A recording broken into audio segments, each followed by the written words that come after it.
Vamos a repasar algunos conceptos en esta unidad 1. En primer lugar, recordemos que estos conceptos los traemos de estadística 1. Entonces, por un lado tenemos una población, de esa población seleccionamos una variable X, esta variable X puede tener una determinada distribución de probabilidad que la simbolizábamos como P de X o F de X, una notación que por ahí diferenciábamos según sea discreta o continua la variable, pero en realidad son características de la variable en la población. ¿Sí? Esta población me genera parámetros, ¿sí? En el sentido que yo puedo hacer cálculos de medidas de esos datos de la población y son estos datos fijos y constantes. La cuestión es que desconocemos estos parámetros habitualmente, ¿sí? Por ejemplo, la media poblacional que la habíamos simbolizado como mu. La población me permite que yo seleccione una muestra. Esa muestra puede estar formada por n individuos, x1, x2, xn. Cada una de esas x tiene una función de probabilidad. Por lo tanto, la función de probabilidad de las n observaciones muestrales será la función de probabilidad para x1 por la función de probabilidad para x2, etcétera, por la función de probabilidad de xn. Es decir, será el producto de las funciones de probabilidad de cada una de esas x, y. Esta es la que se conoce como una probabilidad conjunta. Y la muestra me proporciona medidas que serán las mismas en cuanto a concepto y forma de cálculo que las que hicimos para encontrar parámetros, pero las medidas de la muestra se van a llamar estadísticos. Y tienen como característica que el estadístico es una variable, porque dependerá de qué muestra yo voy a calcular las medidas que corresponden. Entonces, el estadístico es variable y es conocido porque la muestra me va a dar la información para calcularla.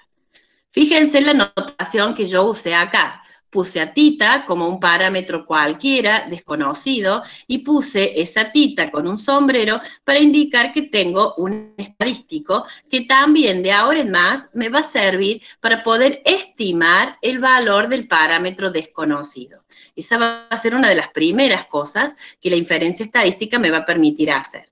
Entonces, si sigo con el ejemplo de una media, mu, media poblacional, en la muestra, esa media la llamábamos X barra, la calculábamos sumando los valores de las observaciones y dividiéndolo por n, y esta media muestral ahora podrá ser un estimador de este parámetro poblacional, ¿sí? Para que sea estimador, después veremos qué tipo de estimadores, qué condiciones o requisitos tienen que cumplir, etc.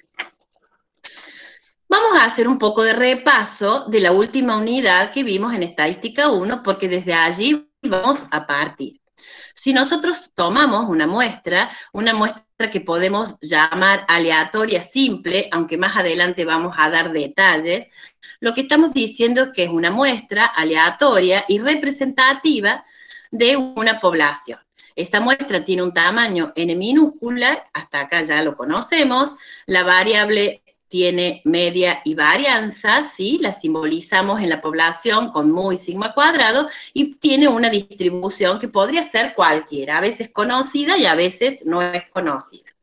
Si yo de esta muestra de tamaño n calculo la media muestral, decíamos que podíamos encontrar la esperanza y la varianza de la media muestral. Y los resultados que encontrábamos era que la esperanza de la media muestral es mu y que la varianza de la media muestral es la varianza sobre n. Repasemos que si la variable x, que es la variable original, era normal, la distribución de la media muestral también era normal, porque decíamos que la media muestral era una combinación lineal de variables normales, y entonces había un teorema, que es el teorema de poblaciones normales, que me dice si x es normal, x barra también será normal. Ahora, si no es normal o es desconocida, también teníamos el teorema central del límite, que indicaba entonces que si la muestra era lo suficientemente grande, ¿sí? O sea, un n mayor o igual a 30, el teorema permitía encontrar una variable y, que era una variable suma, que se distribuye normal cuando el tamaño de muestra era grande, y por aplicación, digamos, de esa variable suma a la media muestral, donde también en su definición tienen el numerador una suma, entonces va a tener la X barra distribución normal, pero la justificación teórica es que es por el teorema central del límite, ¿sí? Eran las dos herramientas que me permitían decir que la media muestral podía tener distribución normal.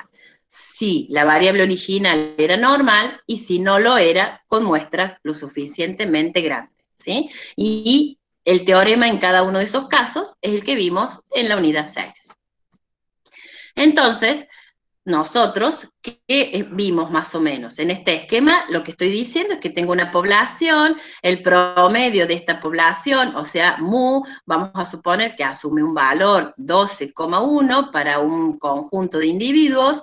En esta población, estos son los individuos con sus mediciones o con la variable de interés, A1, A2, A3, AN. Si yo selecciono 3 individuos, una muestra de tamaño 3, y anoto los valores, por ejemplo, la primera muestra de tamaño 3 tiene estos 3 valores, 9, 12 y 10, puedo calcular la media muestral de esa primer muestra, 10,33. Y así puedo hacer el mismo procedimiento sacando una segunda muestra con los valores que hayan quedado en esa muestra, calculo su media, sumando y dividiendo 3 como lo sabemos hacer. Y así sucesivamente puedo tener una K muestra donde selecciono 3 individuos, veo sus 3 valores de la variable de interés, calculo su media. ¿Sí? ¿Qué quiero observar con esto? Que según la muestra que yo haya seleccionado, las medias muestrales son diferentes, ¿sí? Muy pocas veces o muy casual puedo tener una coincidencia. Lo común o habitual es que, como depende de las observaciones muestrales, esto cambia. No obstante eso, nosotros no vamos a seleccionar muchas muestras o todas las muestras. Vamos a trabajar con una muestra. Por lo tanto, cada una de estas muestras, cualquiera sea la que hayamos seleccionado, por ejemplo la primera, me va a permitir su media muestral estimar el parámetro poblacional, ¿sí? Estas medias muestrales yo las puedo denotar como tita sombrero, que es la notación que vamos a utilizar para los estadísticos que nos van a permitir estimar parámetros poblacionales. Yo acá tengo un subíndice I porque estoy considerando de que tengo I que va de 1 hasta acá, por ejemplo, ¿sí? Que puedo tener distintos estimadores. Después vamos a estudiar cuál será el estimador que podría elegir. También vimos que yo sacara las muestras, todas las muestras posibles, ¿sí? Todas, de este tamaño 3, acá pongo solo las 3 que puse como ejemplo, pero si las tuviera todas, cuando yo calcule la esperanza de esta variable aleatoria media muestral, que es una nueva variable que definimos, voy a encontrar que este valor que encuentro tiene que ser el mu de 12,1 que teníamos acá. ¿Sí? Y esta es una característica que luego, más adelante, nos va a permitir decir por qué la media muestral va a ser un buen estimador de la media poblacional. ¿Sí? Entonces, esto que vimos en el capítulo 6 de Estadística 1, lo traemos ahora de nuevo a colación porque vamos a trabajar con la media muestral como posible estimador, ¿sí? Por ahora posible, cuando veamos un poco más, como un estimador de este parámetro poblacional. También vimos la proporción muestral. Entonces dijimos que podíamos tener una población dicotómica donde las características de cada individuo era tener o no tener determinada característica. Entonces, si tomábamos una muestra de tamaño n, podíamos contar cuántos individuos tenían la característica y la cantidad de individuos con esa característica definía una variable X que era la cantidad de éxitos o de individuos con una determinada característica. Esa variable X, vimos también en Estadística 1, que tenía distribución binomial. Por lo tanto, nosotros podríamos considerar, ya sea en términos de la proporción muestral o en términos de esta X, que es la cantidad de éxitos, que esa X se distribuye binomial. Atención acá, porque esto se puede escribir de esta manera, o bien la probabilidad de que X, que es la cantidad de éxitos, tome un determinado valor, tendrá esta función, ¿sí?, de probabilidad, que es la de una binomial. ¿Y cómo calculábamos a la proporción muestral? Dividiendo la cantidad de éxitos, ¿sí?, sumando el éxito en cada individuo, digamos, esto es que tiene la característica, puede que no la tenga, entonces va a ser una suma de unos y ceros sobre n, y de esta manera calculábamos la proporción.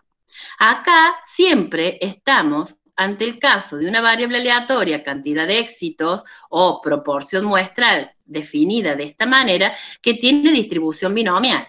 Esa es la distribución de base y por lo tanto yo podría calcular las probabilidades siempre usando la binomial. No obstante ello, cuando el tamaño de muestra es lo suficientemente grande, de tal forma que verifique esta condición empírica, que n por la proporción de éxitos y n por la proporción de fracasos sea mayor o igual a 5, es equivalente a hablar de muestras grandes, y entonces acá también se puede aplicar el teorema central del límite y podemos decir que la distribución de la proporción muestral se aproxima a la normal, ¿sí? Y recordemos que también vimos que el valor esperado de la proporción muestral y la varianza de la proporción muestral tenían estos valores, o sea, la esperanza de P sombrero era la proporción poblacional y la varianza de P sombrero era P por Q sobre N, ¿sí? Todo esto lo estamos revisando, repasando, pero nosotros lo hemos estudiado bien en la unidad 6 de Estadística 1. Entonces, vamos a tener nuevamente media muestral y proporción muestral en muchas de las pruebas que vamos a ver durante el cursado de Estadística 2, donde vamos a aplicar estos resultados que hemos encontrado en estas distribuciones en el muestreo. ¿Sí?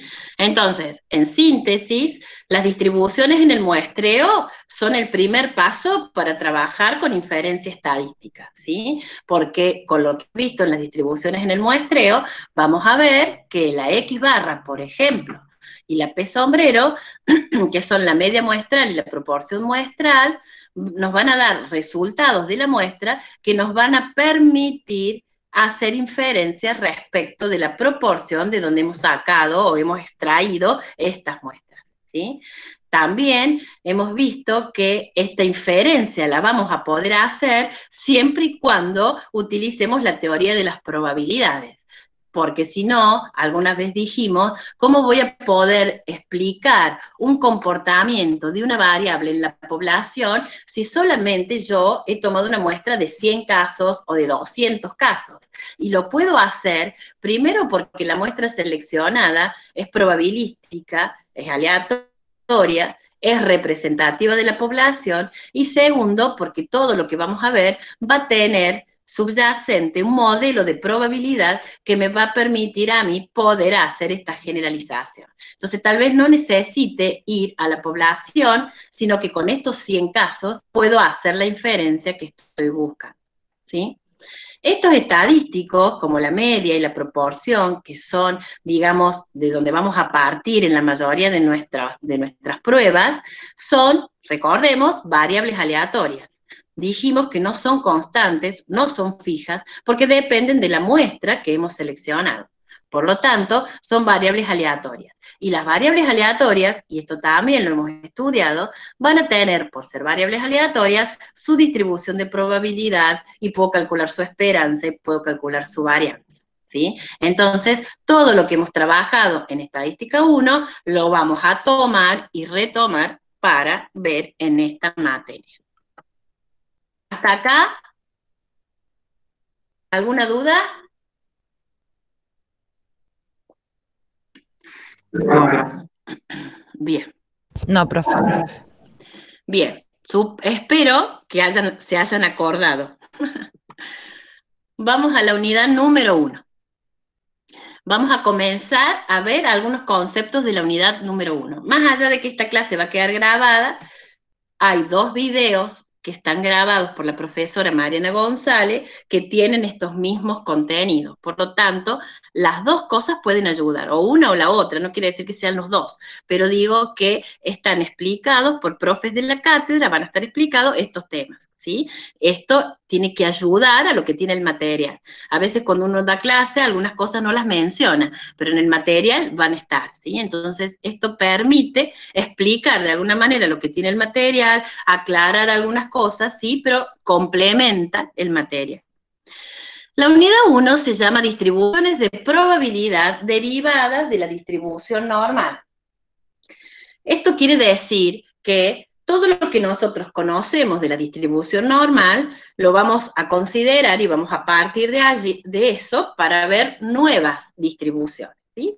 Recuerden, la distribución normal era una distribución de probabilidad para variable continua, asumía valores que van desde menos infinito a infinito, la variable asumía esos valores, tenía una forma que era perfectamente simétrica y con kurtosis normal, por eso tenía esta forma de campana, ¿sí? Era la estructura que tenía, porque la función de densidad, esa función larga de 1 sobre la raíz cuadrada de 2 por pi por sigma cuadrado por e a la menos suma de x sub i menos mu al cuadrado sobre 2 veces la sigma al cuadrado, esa fórmula larga era la función, ¿sí? De esa campana que realizábamos en el gráfico, ¿sí?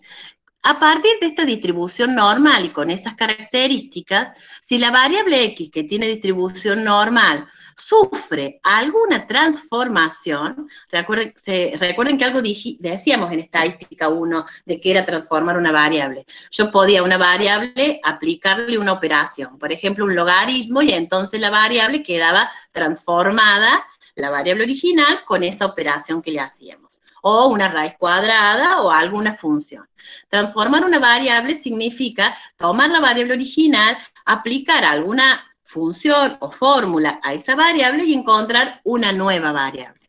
Bueno, según qué transformación le hagamos a esa variable con distribución normal, vamos a ver que existen 3 distribuciones de probabilidad que vamos a utilizar durante toda la materia. Una se llama chi cuadrado, la otra es la t de student y la otra es la f de Snedeker, ¿sí? Estas 3 distribuciones nuevas se las voy a presentar ahora muy sencillamente para que podamos trabajar desde la unidad 2 en adelante. Las 3 distribuciones tienen un concepto nuevo que vamos a adquirir ahora que se llaman grados de libertad. Los grados de libertad son un numerito que caracteriza a cada una de estas distribuciones, ¿sí? ¿Y a qué se le llama grados de libertad? Tiene que ver con la cantidad de observaciones, o sea, está relacionado con el n minúscula, que es la cantidad de observaciones en la muestra. Vamos a decir que los grados de libertad es el número de observaciones linealmente independientes que tiene una suma de cuadrados.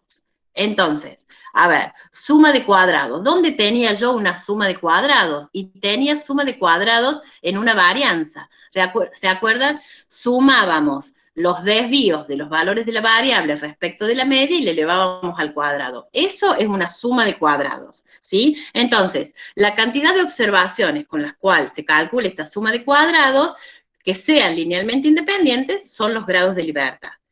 Como es una definición un poco formal y tal vez no nos acordemos lo que era linealmente independiente y se nos complica un poco entender esa definición, a los fines prácticos vamos a decir de una manera más sencilla que eso quiere decir que los grados de libertad asociados a cualquier estadístico va a ser el número de observaciones disponibles, o sea, el n minúscula, menos a aquellos parámetros que son desconocidos y que no los tenemos y por lo tanto los tenemos que estimar, ¿sí? Por ejemplo, miren acá, en esta fórmula de la varianza muestral, yo tengo en el numerador la suma de cuadrados, ¿sí? De desvíos al cuadrado, ¿sí? Pero resulta que si desconozco a la media poblacional, la estimo con la media de la muestra, ¿sí? O sea, le busco una medida que creo que es la adecuada para reemplazar a esa media mu poblacional que yo no conozco.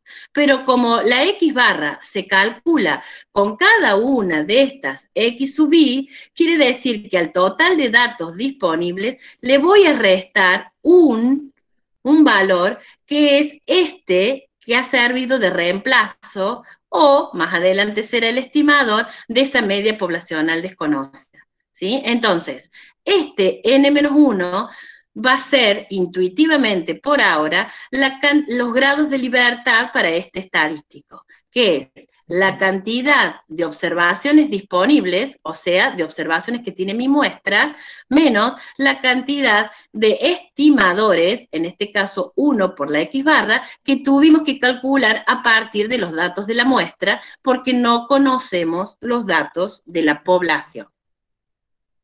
¿Sí? Esta medida de grados de libertad lo vamos a ir incorporando en cada una de estas distribuciones y van a ver que va a ser bastante fácil e intuitivo darse cuenta cuántos grados de libertad puede o no puede tener una de estas distribuciones, ¿sí? O sea, no es algo que vamos a tener que estudiar muchísimos estadísticos para saber diferentes grados de libertad, sino que solo vamos a ver a algunos que son característicos y particulares según el tema que estemos estudiando, la unidad en la que estemos ubicados, ¿sí? Lo que sí, así como antes yo decía que la variable X se distribuye binomial, y decía qué parámetros caracterizan a la binomial, y el N y la P como proporción de éxitos. Si tomaba una Poisson, decía si X se distribuye Poisson, ¿qué parámetro caracteriza la Poisson? El lambda, ¿sí? Que era la media por unidad de algo, de tiempo, de lo que fuera. La normal, una variable que se distribuye normal, ¿qué parámetros caracterizan esa normal? Era mu y sigma al cuadrado.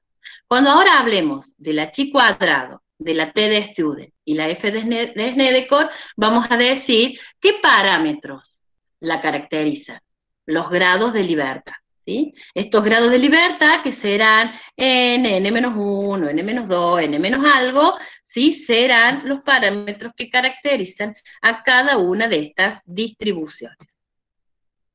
¿Sí? Entonces, ¿qué otras características tienen estas tres? ¿Sí? Que habitualmente uno las simplifica y empieza a hablar de la chi, la f y la t. ¿Sí? Ya les quita el apellido y empieza a utilizarlas habitualmente como la chi, la f y la t. Por lo general son, ya dijimos, transformaciones de una normal. Por lo tanto, la distribución de base de esa población es normal. ¿Sí? La variable proviene de una población normal. Transformada, ya vamos a ver cómo.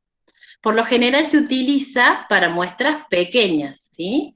Porque si la muestra fuese muy grande, dado que estas variables se transforman a partir de una variable normal, lo vamos a ver gráficamente como a medida que yo tenga muchas observaciones, acá se van a traducir en que tenga muchos grados de libertad, entonces va a tender a tener una forma simétrica parecida a la normal, ¿sí? Por eso, preferentemente o particularmente, más bien, se va a trabajar con muestras pequeñas. Y comencemos a ver cada una de ellas, por lo menos su definición y cómo buscar sus probabilidades. ¿Cómo vamos hasta acá? Bien, profe. Bien, bueno. Sí, bien. Vamos a la distribución de la chi cuadrado, ¿sí? Fíjense, yo selecciono una muestra, x1, x2, xn, una muestra aleatoria, la voy a extraer de una población normal. Acuérdense los parámetros que caracterizan a la normal. Nosotros en estadística 1 escribíamos más bien muy varianza, pero también lo puedo escribir como muy desviación estándar, ¿sí? A los parámetros que la caracterizan, sabiendo entonces que esperancia y varianza son dos parámetros que tiene una variable con distribución normal. Si yo estandarizaba la variable x, la llamábamos z, y lo que hacíamos era restarle a la variable x la media y dividirlo por la desviación estándar, ¿sí? Y esta variable z era una variable normal estándar que tenía también dos parámetros que la caracterizan, pero que era ahora una media igual a 0 y una varianza o desviación estándar, porque coinciden igual a 1, ¿sí? Entonces, si yo ahora transformo esta variable, que no hay dudas, que es normal, porque dice que la extraigo de una población normal, la estandarizo y sigue siendo normal. Si yo ahora sumo los cuadrados, ¿sí? O sea, cada una de estas variables al cuadrado de las n variables aleatorias, ahora esta variable, resultado, que le voy a llamar W, deja de ser una variable con distribución normal.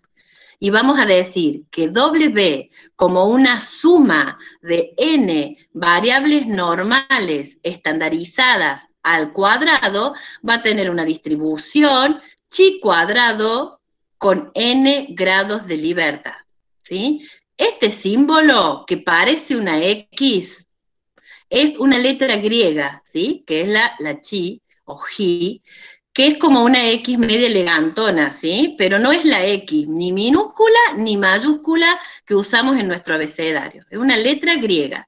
Esta chi cuadrado, porque así se llama la distribución, o sea que siempre este símbolo griego va acompañado de este exponente, y como subíndice, acá parece que está al lado, pero se lo suele escribir siempre como un subíndice, va los grados de libertad, el n-1 o lo que fuera, ¿sí? Entonces, vuelvo acá. He definido una nueva variable W como una suma de variables normales estándar z al cuadrado, la sumo a todas, o sea, de 1 hasta n.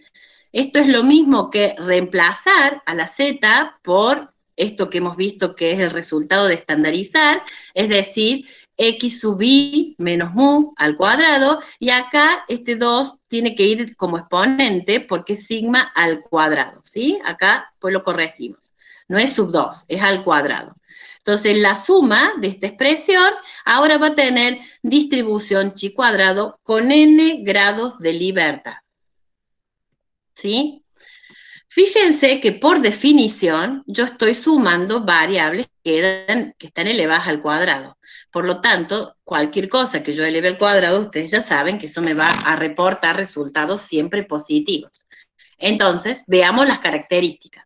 Va a asumir siempre valores no negativos. O sea, puede asumir un valor 0 o mayor que 0, ¿sí? Esta es la forma que va a tener la chi cuadrado. Es asimétrica derecha, ¿sí? Esa es otra de las cosas por las cuales tampoco va a ser una normal. Para un n que es grados de libertad igual a 4, es asimétrica derecha. A medida que aumentan los grados de libertad, van a ver que se va haciendo cada vez más simétrica. Pero el campo de variación de la variable va de 0 a infinito, incluyendo el 0 hasta infinito, o sea, valores no negativos.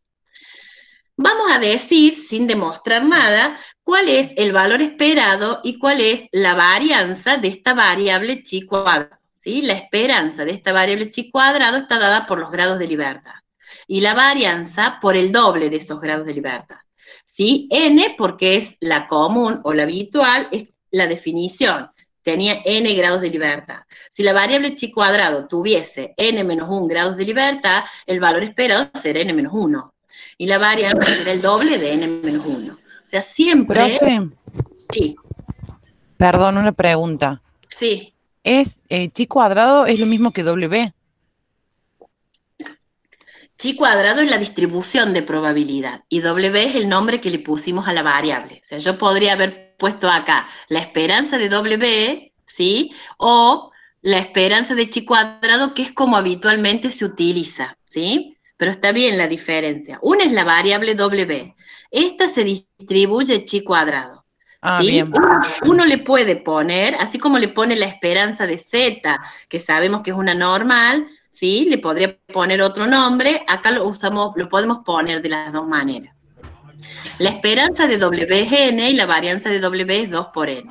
O la esperanza de una variable que es chi cuadrado, que se distribuye chi cuadrado, se lo suele utilizar, digamos así, ¿está bien? Es como un lenguaje que puede ser indistinto. Pero ¿qué Claro, en hay el en el... material está Sí, con W.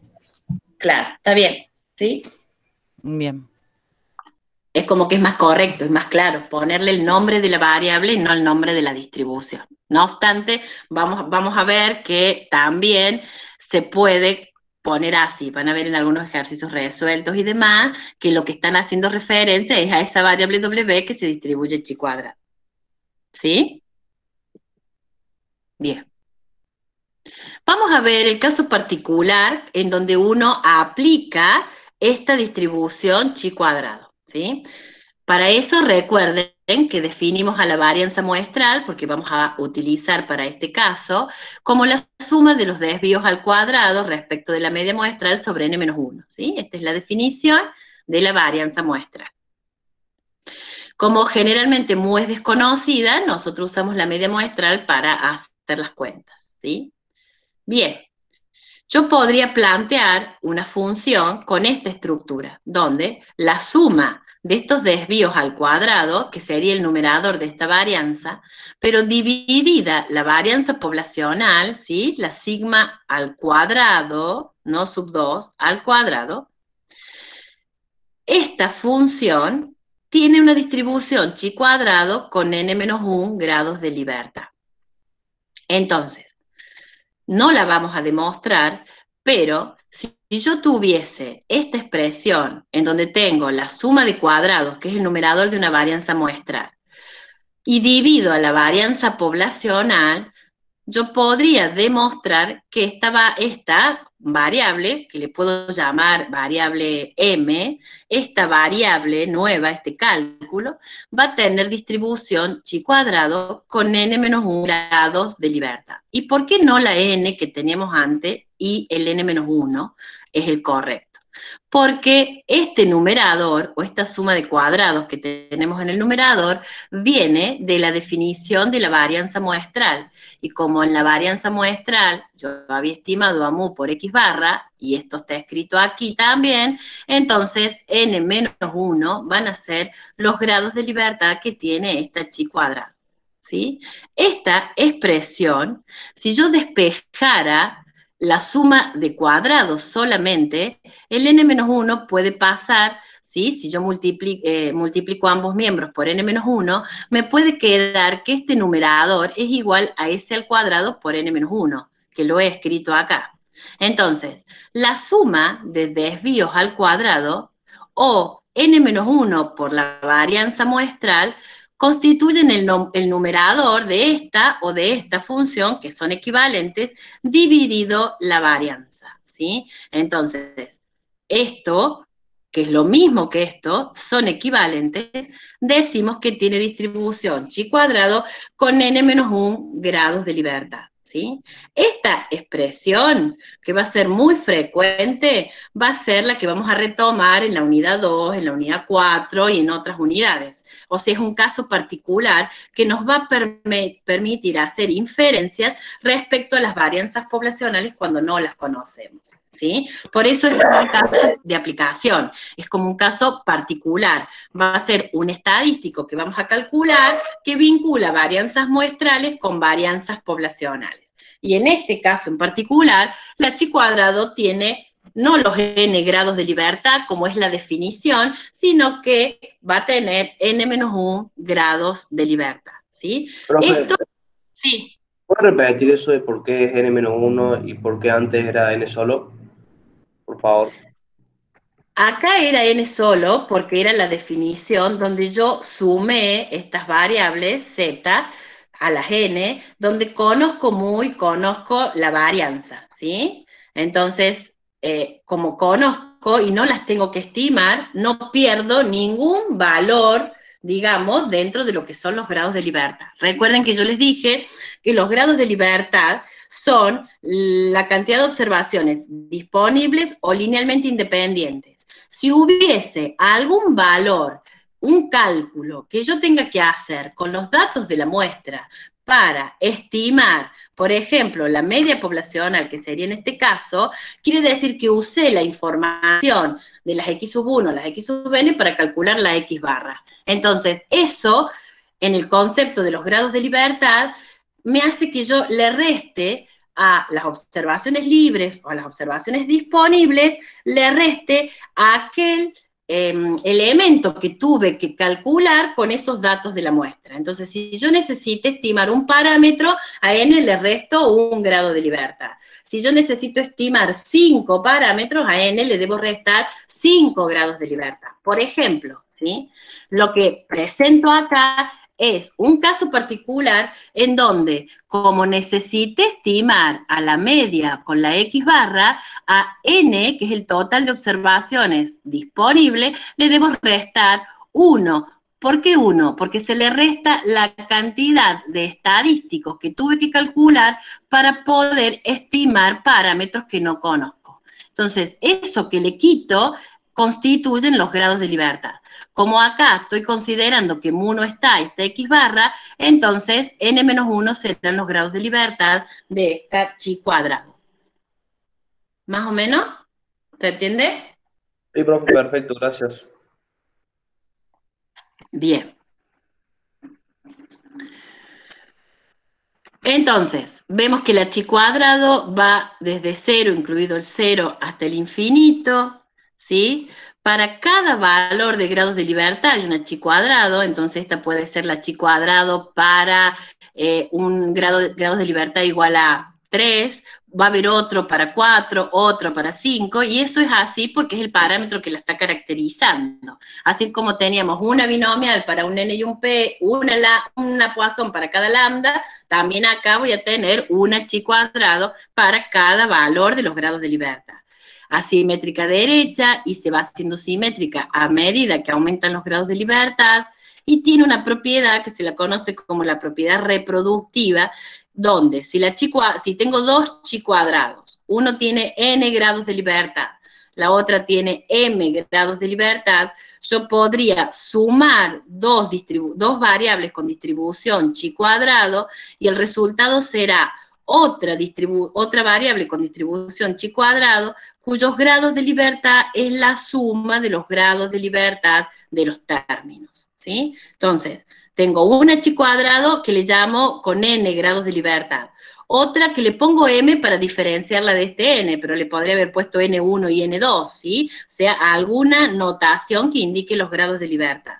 Si yo ahora sumo ambas variables con distribución chi cuadrado, el resultado va a ser otra variable que también va a ser chi cuadrado, pero los grados de libertad se suman, ¿sí? Esta propiedad para suma o para diferencia me está indicando que la suma o diferencia de variables chi cuadrado también es chi cuadrado, ¿sí? Con la suma o diferencia de los grados de libertad. Y esto lo puedo encontrar a través de la aplicación, que ustedes en los videos de práctico los han resuelto, están resueltos, o bien mañana en el práctico seguramente los van a hacer, o con el InfoStat. Fíjense que en la lista de distribuciones, ¿sí? En estadísticas, probabilidades y cuantiles, aparece la chi cuadrado. Y dice que la caracterizan como si fueran dos parámetros, algo que se llama b corta y otra cuestión que se llama lambda. Nosotros a este renglón que se llama lambda no lo vamos a tener en cuenta porque tiene que ver con que la chi cuadrado es una función de distribución que tiene una estructura, su función de densidad, que parte de otra, y entonces para no, digamos, indagar demasiado matemáticamente, este renglón del lambda no lo vamos a tener en cuenta. El B corta son los grados de libertad. O sea, la única información que le vamos a dar al software para que nos calcule la probabilidad son los grados de libertad. Entonces, si yo considero una chi cuadrado con 5 grados de libertad y quiero la probabilidad de que X sea menor a 15, pongo el valor 15 acá, los 5 grados de libertad, y obtengo las probabilidades, como ya lo sabemos obtener, sabiendo que estas variables son continuas, ¿sí? Porque provienen de una normal. Entonces, la probabilidad de que X sea menor a 15 es lo mismo que sea menor o igual a 15. Y eso es 0,9896, ¿sí? De la misma forma en que ustedes lo saben hacer. Profe, una pregunta. Sí. ¿Hay una forma de calcular los grados de libertad o siempre va a estar como dato? Los grados de libertad los vas a determinar en función de la cantidad de observaciones que vas a tener. Ah, ¿sí? okay. En un caso en particular, cuando vayamos trabajando, vos vas a identificar que si estás en un caso particular como este, la cantidad de datos menos 1 van a ser los grados de libertad. ¿Sí? Ok, perfecto, gracias. Lo van a dar como dato o vos te vas a dar cuenta con estos elementos, con el n y con la aplicación en particular que vamos a estar trabajando. ¿Estamos? Sí, sí, sí. Bien. En el InfoStat ustedes pueden hacer la gráfica de la chi cuadrado, ¿sí? Ustedes van a la pestaña que se llama aplicaciones, en didácticas, en gráfico de funciones, eligen que quieren una chi cuadrado, le ponen que tiene 5 grados de libertad, le dice que le marque, en este caso les va a sombrear los valores menores o iguales a 15 y les va a dar este gráfico, donde el 15 está acá. ¿Sí? Entonces, esta es una manera como de graficar y ver la forma que tiene o cuál es la zona sombreada, digamos, ¿sí? No es para calcular los ejercicios, pero es para ver cómo yo podría graficar la normal, después veremos la T, la F y la chi. Estas 4 por ahora. La exponencial también la podríamos hacer porque la conocemos. Todas las demás no son objeto de este curso, por lo tanto, son otras funciones de probabilidad. Entonces yo, fíjense, le fui cambiando los grados de libertad, le puse 15 acá y fíjense que es simétrica, ¿no? Pasó a ser con 15 grados de libertad, ¿sí? Un poco chata, pero los 15 grados de libertad la hicieron más simétrica, o aproximándose. Cuando le puse 30 grados de libertad, fíjense que la hizo bastante más simétrica todavía, más puntiaguda, o sea, más parecida a la normal, ¿sí? Esto es porque a medida que aumento los grados de libertad, entonces tiende a ser cada vez más simétrica. Pero no cambia su campo de variación. Siempre va a tener valores que van de 0 a infinito y siempre se va a hacer asíntota a esos ejes, o sea, igual que la normal, ¿sí? No es que llega al eje y hasta lo puede cortar, sino que se va acercando infinitesimalmente en los extremos al eje. Bien, o sea, solamente sí. Disculpe. O sea que siempre va a tener una forma asimétrica de derecha. Pase lo que pase, siempre va a tener asimetría de derecha. Digamos, esa es la característica de que es asimétrica derecha. Perfecto. Y a medida que los grados de libertad crecen, tiende a hacerse simétrica. O sea que una chi cuadrado puede ser simétrica, pero es cuando estemos en el caso de muchas observaciones o muchos grados de libertad. Claro, pero nunca pasará a ser asimétrica, eso quiero decir. Izquierda, por ejemplo, asimétrica izquierda. No te confundas los valores que pueda asumir la variable con la forma de la distribución. Bien. Los valores van a ser siempre positivos, pero si es asimétrica izquierda, que tendría la forma al revés de lo que tiene por definición, Claro. podría, teniendo valores positivos, ser una distribución asimétrica izquierda. En este caso de la chi, eso no va a pasar nunca, porque es asimétrica derecha, conceptualmente por definición o por la estructura de su función, y a medida que los grados de libertad aumenten, los grados de libertad es la cantidad de observaciones. Mientras más grande, se va haciendo más simétrica. Pero los números, digamos, o los valores que va a asumir la variable van a ser siempre no negativos. Perfecto, muchas gracias, profe. ¿Sí? Bien. O sea que de la chi cuadrado lo que me interesa es tener en cuenta que va a ser la suma de variables z, que son normales estándar, elevadas al cuadrado. Eso genera una estructura que deja de ser normal para pasar a ser chi cuadrado con n grados de libertad. Y puedo tener casos particulares en donde esos n grados de libertad se vayan achicando a n-1, n-2 o n- lo que sea, en función de aplicaciones concretas que vamos a ir viendo en el transcurso de la materia, ¿sí? Por lo tanto, en esta unidad 1, lo único que me interesa es que aprendan a encontrar probabilidades con la aplicación o el InfoStat de esta distribución chi cuadrado para luego de la unidad 2 en adelante aplicarlas, ¿sí? Encontrarlas con otro objetivo. La segunda distribución que vamos a ver es la distribución F de Snedeker, ¿sí? Perdón, antes que arranque la otra distribución, Sí. le quería preguntar, ¿el campo de variación sería lo mismo que los valores que pueda asumir? ¿Es como un sinónimo? Claro, el campo de variación son los valores que puede asumir la variable. Ok, gracias. Acá, por definición, como es una suma de valores z que pueden ser positivos o negativos, pero elevados al cuadrado, no tengo posibilidad de que z al cuadrado dé negativo. Entonces va de 0 a infinito. O sea, Campo Ok. de variación son los valores que puede asumir la variable. Acá la estamos viendo teóricamente, ¿sí? Ok, gracias. Vamos a la distribución f de Snedeker, ¿sí? Voy a tener dos variables aleatorias ahora independientes con distribución chi cuadrado. O sea, dos variables cualquiera, no tienen nada que ver una con la otra, ¿sí? Estas variables aleatorias tienen cada una de ellas distribución chi cuadrado y las voy a escribir así. Por ejemplo, la variable u tiene distribución chi cuadrado y le voy a poner m grados de libertad. Y la variable b corta también se distribuye chi cuadrado y le pongo n grados de libertad. Le pongo distinta notación solo para poder distinguirlas, ¿sí? La variable f, ¿sí? Va a ser un cociente entre esas dos variables aleatorias con distribución chi cuadrado, cada una de ellas dividida sus correspondientes grados de libertad. Entonces, en el numerador de la f voy a tener a la u dividida sus grados de libertad y en el denominador de la f voy a tener la b corta dividida sus grados de libertad. Quiere decir que tengo grados de libertad en el numerador y grados de libertad en el denominador.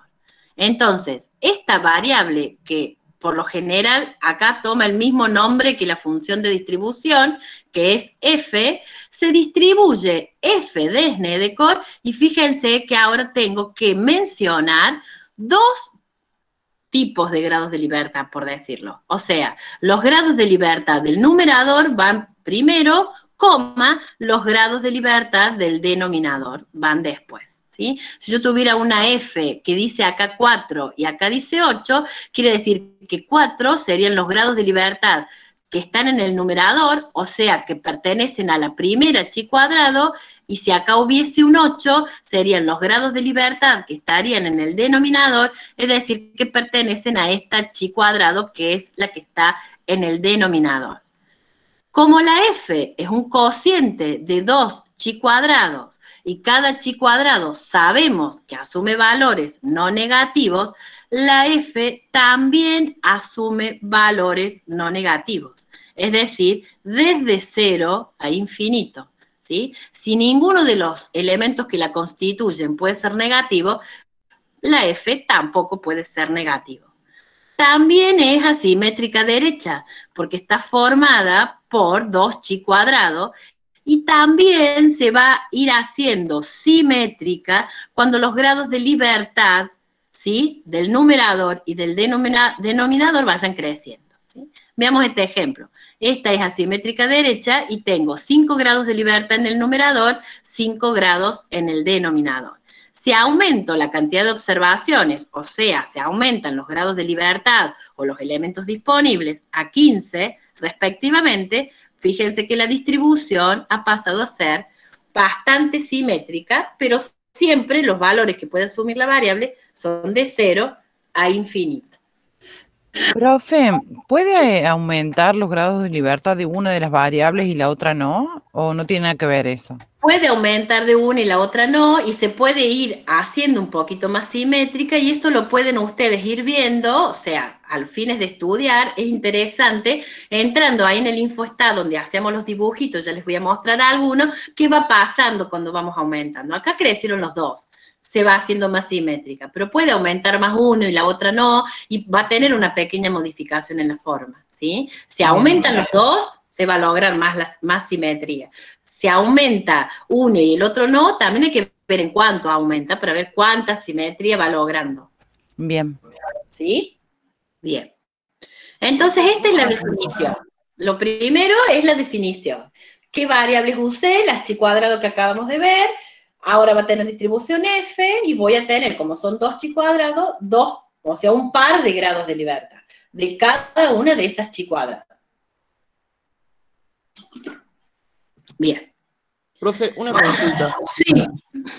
Si U y B son variables independientes, ¿da lo mismo cuál dentro de la función de la f, da lo mismo cuál vaya en el denominador y cuál vaya en el numerador? Si vos las das vuelta, tenés que tener en cuenta cómo vas a expresar los grados de libertad de esta manera.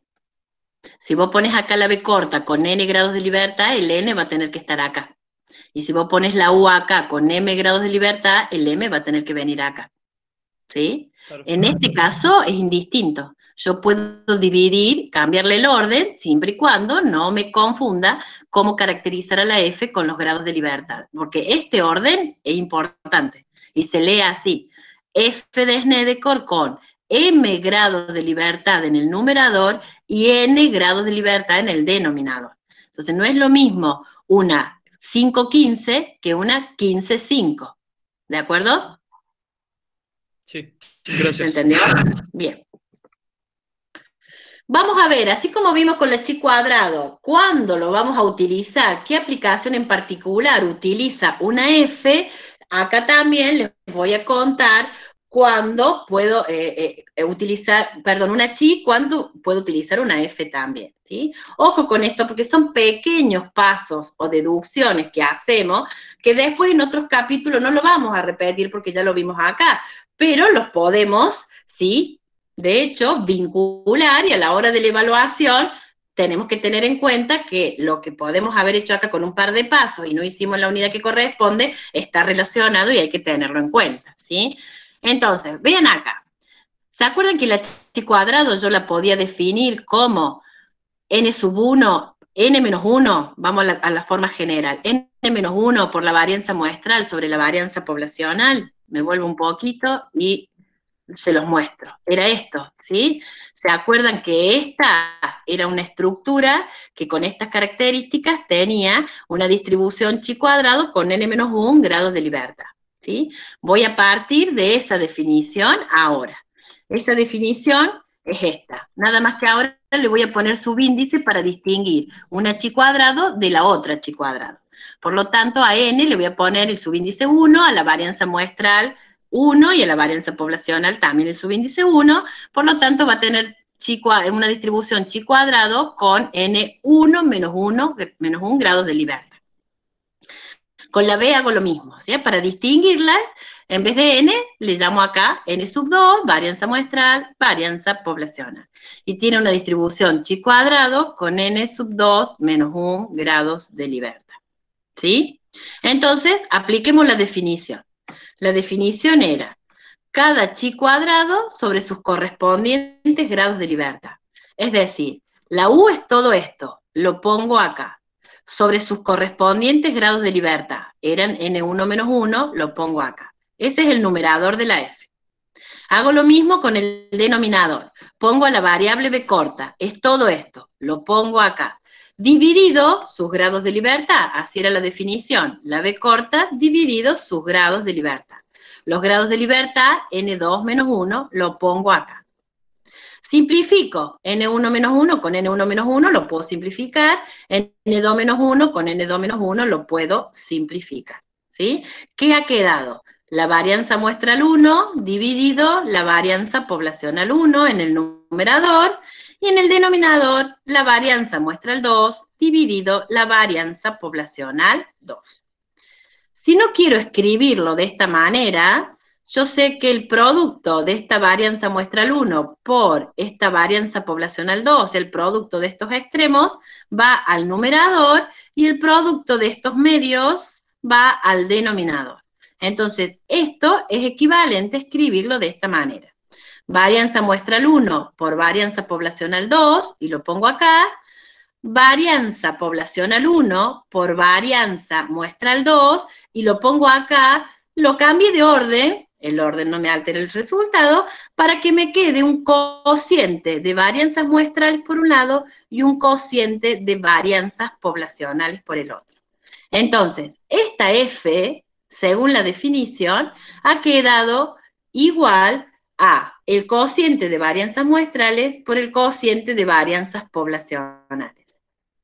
¿Qué distribución va a tener? Y va a tener una distribución F donde voy a tener n sub 1 menos 1 grados de libertad, que son los del numerador, y n sub 2 menos 1 grados de libertad, que están en el denominador. Ahora bien, yo acá porque la definí, hice los pasos, entonces identifico fácilmente el N1 menos 1 y el N2 menos 1. Pero en la práctica, cuando veamos relación de varianzas poblacionales, que va a ser el caso donde vamos a aplicar este estadístico, yo voy a tener esta estructura nada más. ¿Cómo me voy a dar cuenta que acá va N sub 1 menos 1 y no va N sub 2 menos 1? O sea, ¿cómo me doy cuenta qué grados de libertad tengo en el numerador y qué grados de libertad tengo en el denominador? Me doy cuenta porque el orden que tienen los grados de libertad en la F siguen el orden de las varianzas muestrales. Entonces, a la varianza muestral que puse en el numerador, me va a proporcionar los grados de libertad, ¿sí? El tamaño de la muestra menos el 1, me va a proporcionar los grados de libertad en el numerador. Y la varianza que pongo en el denominador va a ser calculado en base a N2, ¿sí? Entonces me va a proporcionar el N2 menos 1 grados de libertad en el denominador, ¿sí? Entonces, así como una única chi cuadrado que vimos recién, la voy a utilizar para poder aplicar y poder hacer estudios o cosas donde el interés esté puesto en la varianza poblacional, la F es, en este caso particular, me va a permitir también estudiar, hacer cosas e inferir cuestiones que van a tener que ver con dos varianzas poblacionales, o sea, con comparar dos varianzas poblacionales. Y eso van a ver más adelante, que es muy útil, porque a veces tenemos dos poblaciones independientes, y lo que quiero saber es cómo se comporta la variabilidad comparando una población con la otra. Si es igual o si es diferente, para lo cual vamos a utilizar este tipo, ¿sí?, de estadísticos con distribuciones F para ese caso. Entonces, asimétrica derecha de nuevo, va de 0 a infinito en su campo de variación, puede asumir el valor 0, a medida que aumentan los grados de libertad, también va a tender a ser simétrica. Con la aplicación o con el InfoStat puedo calcular probabilidades. Primero les voy a mostrar los gráficos y después vamos a ir al InfoStat. Fíjense que quiero calcular la probabilidad de que la variable X sea menor a un valor particular. La variable X tiene distribución f de Snedeker con estos grados de libertad. Acá tengo dos datos, 2 grados de libertad, los del numerador y los del denominador. Entonces, fíjense, la zona sombreada, por acá, cerquita del 0, estará el 0,25, y esta será la zona o la probabilidad que ya vamos a buscar, ¿sí? Asimétrica derecha. Acá aumentamos los grados de libertad. En vez de 6 y de 15, aumentamos un poquito acá a 10, y de 15 lo duplicamos a 30. Y esta es la zona que vamos a tener sombreada, ¿sí? Es más chiquita, ¿sí? Acá nos daba 0,0482 la probabilidad, que es la parte rosa, acá da un poquito menos. En este caso sigo buscando la misma probabilidad, aumenté mucho los grados de libertad a 30 y 60, y casi que ni se ve la zona rosa porque tiende a 0, ¿sí? Es muy pequeñita la probabilidad de que X sea menor a 0,25 para estos grados de libertad. Ah, no les puse lo del InfoStat, pero en el video que tienen grabado y en la clase de mañana lo van a ver, ¿sí? Me voy a venir un poquito a la fotito que tenía acá con InfoStat, y van a ver que ustedes acá van a elegir F, ¿sí? Se llama F no central, y les va a pedir grados de libertad en el numerador, grado de libertad del denominador, y este lambda, que al igual que la chi, lo van a descartar, no le van a prestar importancia. Entonces le van a poner, como es también una distribución para variable continua, porque es el cociente de 2chi cuadrado, le van a cargar los 2 grados de libertad, y van a poder encontrar estas probabilidades como las que encontré yo acá. ¿Sí? ¿Hasta acá cómo vamos? Profe, yo tengo una duda. Sí, te escucho. Cuando nosotros aplicamos la F de Snedeker, cuando tenemos dos poblaciones distintas. Claro, cuando vos querés comparar, ese es un caso, la podés aplicar en otros, que también los vamos a ver. En este caso en particular, vas a tener dos poblaciones distintas, donde vos querés de alguna manera comparar sus varianzas, por ejemplo. Profe, se me cortó el audio, no la pude escuchar.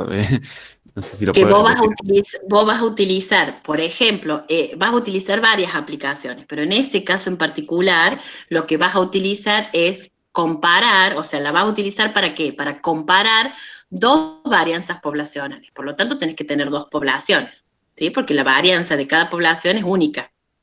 Entonces, para comparar cómo son iguales o diferentes, que es algo muy necesario en lo que vamos a ver en este curso, vas a utilizar la distribución, ¿sí? F para esos casos. Ok, Vas a ok, necesitar dos poblaciones, ok. ¿sí? Sí, gracias.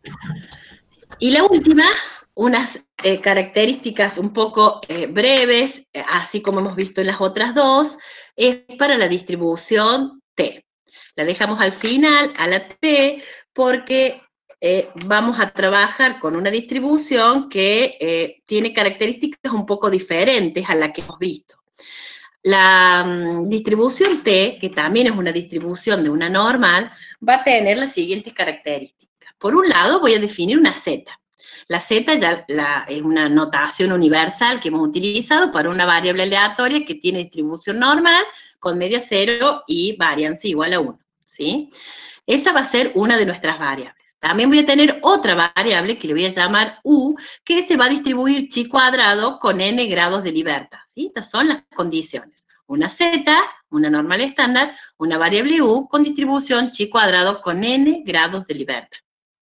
Defino la variable T de esta manera, ¿sí?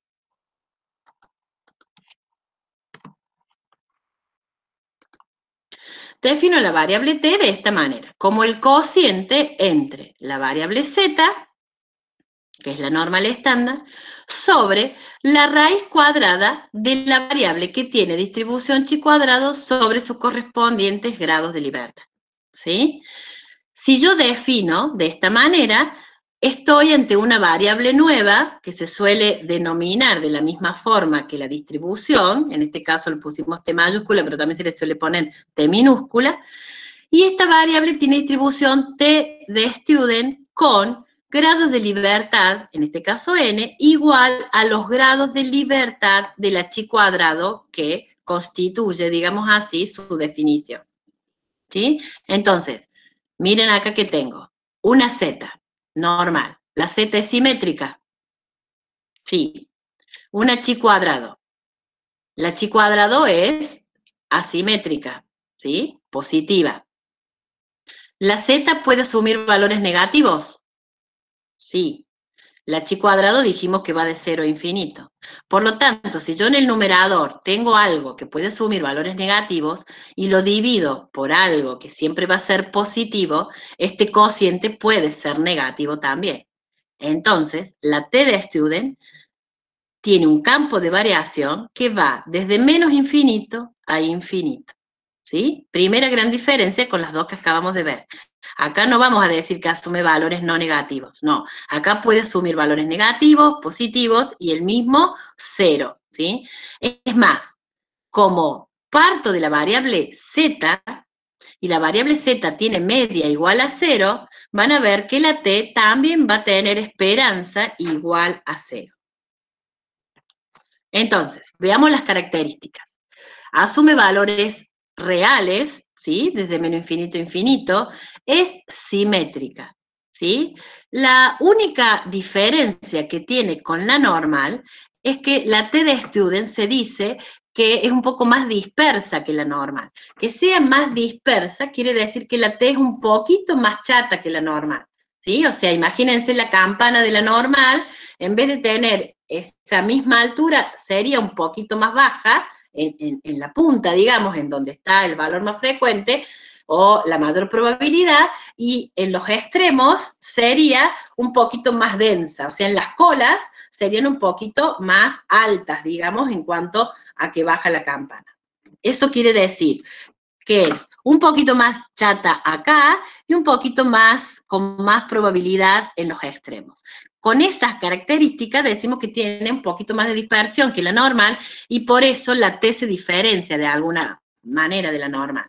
Aunque cuando vean las gráficas como siempre el gráfico por ahí tiene algún problema de la escala o de la precisión, parece que son prácticamente idénticas, pero es una característica conceptual que hay que tener en cuenta, ¿sí? Es decir, que la T es un poquito simétrica, pero un poquito más chata, digamos, o con colas más espesas o más grandes, que las colas son los extremos de la distribución. El valor esperado de la T va a ser 0, igual que el de la normal estándar, y la varianza de esta variable T va a ser n sobre n menos 2, o sea, los grados de libertad sobre los grados de libertad menos 2. Con esta condición, porque n va a tener que ser mayor que 2, recuerden que n es la cantidad de observaciones, siempre positivo, y tiene que ser mayor que 2, ¿sí? Para que se pueda, digamos, encontrar la varianza. Si n fuese 2, este denominador se hace 0 y entonces esto no tiene solución, y si n fuese 1, este denominador queda negativo y la varianza no puede ser negativa, ¿sí? Entonces siempre este n en el denominador tiene que ser mayor a 2 para poder definir esta variable y entonces poder encontrar la esperanza y la varianza, particularmente la varianza. De la misma manera que hemos visto, no sé qué pasó ahí. Bueno, de la misma manera que hemos visto en qué caso particular voy a aplicar un h cuadrado, que es el caso de la varianza, y en qué caso particular puedo aplicar una f, que es en el caso de 2 varianzas o más, pero ese caso fue de 2, vamos a ver cuál sería el caso común, habitual, que vamos a aplicar esta distribución T. Entonces, voy a considerar como caso particular de la Z, esta que ya es muy conocida por nosotros, porque es la estandarización de la media muestral. A la media muestral le resto la media poblacional y lo divido por sigma sobre raíz de n, que es la desviación estándar de x barra. Como es una Z, tiene 0 y 1 de parámetros en la esperanza y la varianza. Y voy a definir la chi cuadrado que definimos cuando vimos la chi cuadrado, ¿sí? La n-1 por la varianza muestral sobre la varianza poblacional, y dijimos que esta chi cuadrado tiene n-1 gran libertad, ¿sí? Entonces estas van a ser la z y la u que vamos a definir.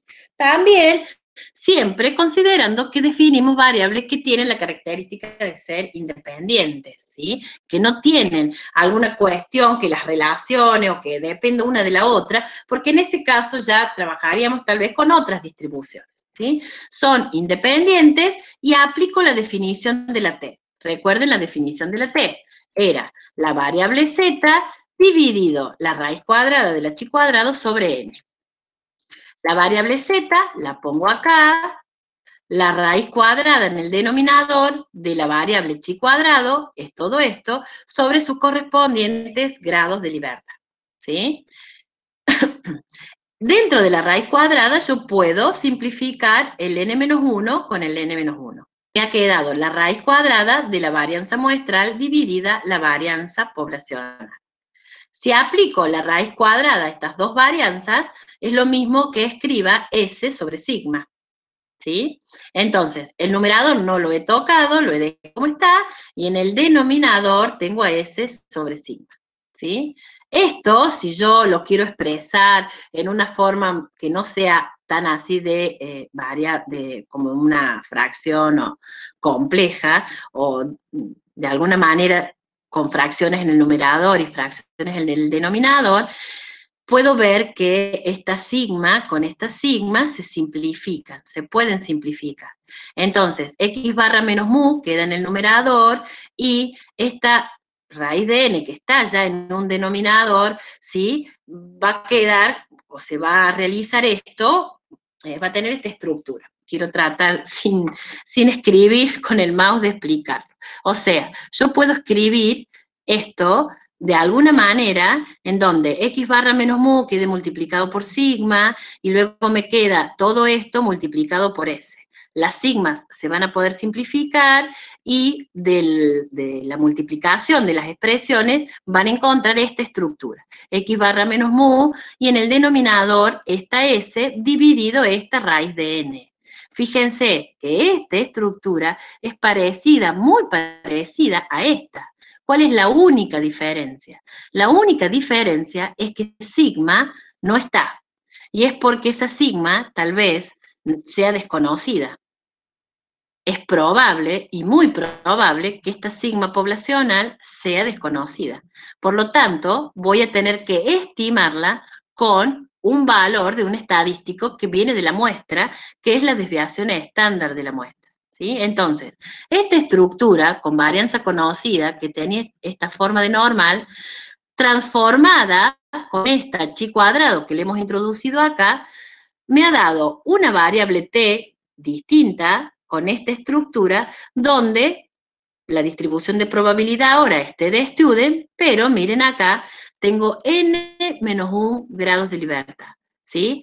Por dos motivos tengo n-1 grados de libertad. Primero, porque la chi cuadrado que usé tenía n-1 grados de libertad, y eso también se ve reflejado en la t que se ha formado a partir de esta chi cuadrado.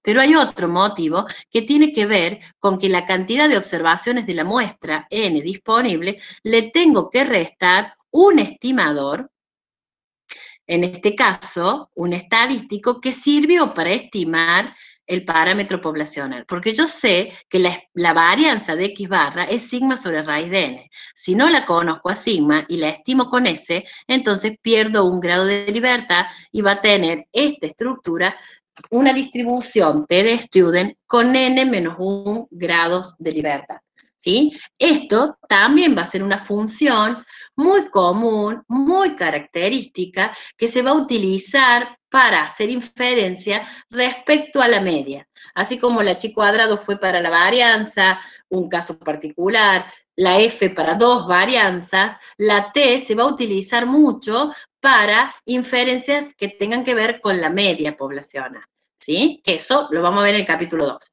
Pero de esta manera es un caso particular para la t. Entonces, y cerrando un poco las características de la t, simétrica, el campo de variación de menos infinito a infinito, la esperanza es 0 y la varianza n sobre n menos 2, siendo n la cantidad de observaciones, ¿sí? A medida que el tamaño de la muestra se hace más grande, sigue siendo simétrica, pero tal vez más parecida a lo que sería la normal, ¿sí? Dice que es platicúrtica, porque platicúrtica era cuando era un poco más chatita o la puntiagudez no era tan alta, ¿sí? Es lo que yo les decía, que es más chata y que tiene más densidad en sus colas de probabilidad. Y el InfoStat me permite calcular probabilidades, marcándote de student, poniendo los grados de libertad, poniendo los valores, ¿sí?, de la variable que quiero, y también me permite graficarlas cuando voy a la otra pestaña del InfoStat. Y encuentro las probabilidades como sabemos para cualquier otra distribución de probabilidad. En este caso en particular, la probabilidad de que x sea menor a 2 es lo mismo que la probabilidad de que x sea menor o igual a menos 2, para 5 grados de libertad será esta que tenemos acá, 0,05, ¿sí? Redondeado, 0,051 es esta zona que está sombreada en este gráfico, ¿sí? Y así podría ir aumentando los grados de libertad, y a medida que voy aumentando los grados de libertad y voy calculando las probabilidades, voy encontrando, ¿sí?, que esas probabilidades, ¿sí?, como se va haciendo más parecida a la normal, cuando era simétrica y pasaba simétrica se veía más que esas probabilidades van disminuyendo. Pero eso también se da acá, cuando yo voy aumentando los grados de libertad y se va transformando más a la normal, esas probabilidades, digamos, van siendo cada vez más pequeñas. Acá en la primera nos había dado 0,05, acá nos da 0,032 y acá 0,027, y así podríamos seguir mirando gráficas y calculando las probabilidades, ¿sí? Es decir, como cierre de esta unidad, son 3 distribuciones cuyas probabilidades las podemos encontrar por los métodos que ya conocemos. Fíjense que nunca les he presentado la función de densidad. Nunca escribí f de x es igual a tal cosa si es chi, a tal cosa si es t, o a tal cosa si es f, porque son funciones muy complejas que no tenemos el objetivo de estudiarlas o de analizarlas. Pero sí les he presentado en cada distribución un caso particular de aplicación que lo vamos a retomar en las unidades sucesivas, ¿sí? Entonces, eso sí es importante que lo tengan en cuenta.